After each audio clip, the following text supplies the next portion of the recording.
بوده که برای مردم مخارج کرده شده. اخرج للناس، لام بخاطر علام للانتفاع. مفسرین کرام میگن وقتی که برای مردم و شما خارج کرده شده،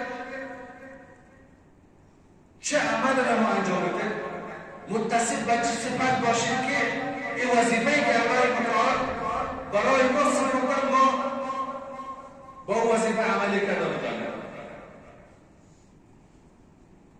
رسول الله صلی الله علیه و سلم حدیث است، ما شما را عمل میکنه میگه تخلقوا باخلاق الله.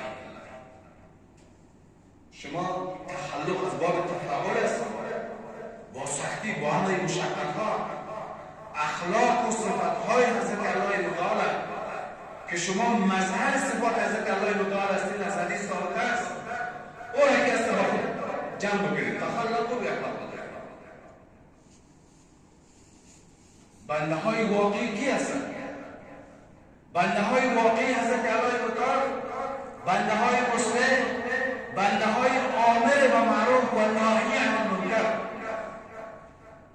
دو برجستگی بسیار عمده می داشته باشد. دو برجستگی، یک رحم بسیار میشه و دیگر صبرش بسیار میشه. یک رحمش بسیار میشه و دیگر صبرش بسیار میشه.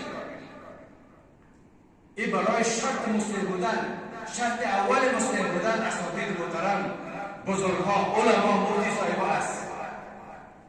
مولانا در مثنوی گفتن بندگان حق رحیم و بردبار، بندگان حق رحیم و بردبار، خوی حق گیرند در اصلاح کار. تخلق و اخلاق الله. ای سلیمان در میان زاغ و باز خوی حق را گیر با مردم بساز. در اینجا پشتون هست، در اینجا پشه‌ای هست، در اینجا تاجیک هست، در اینجا ازبیک هست، در اینجا یک قوم دیگر هست. در جغرافیای بنان افغانستان زندگی میکنه. او را مولانا و زاغ و باز و پرنده های مختلف تعبیر کرده. ای سلیمان در میان زاغ و باز خوی حق را گیر با مردم بساز. الله متعال برای همه ما شما اجر بدن و ثواب.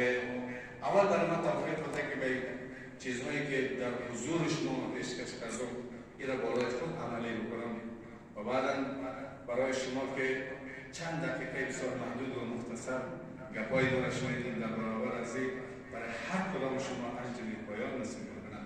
سبحانك اللهم و بحمدک اشهد ان لا اله الا انت استغفرک و اتوب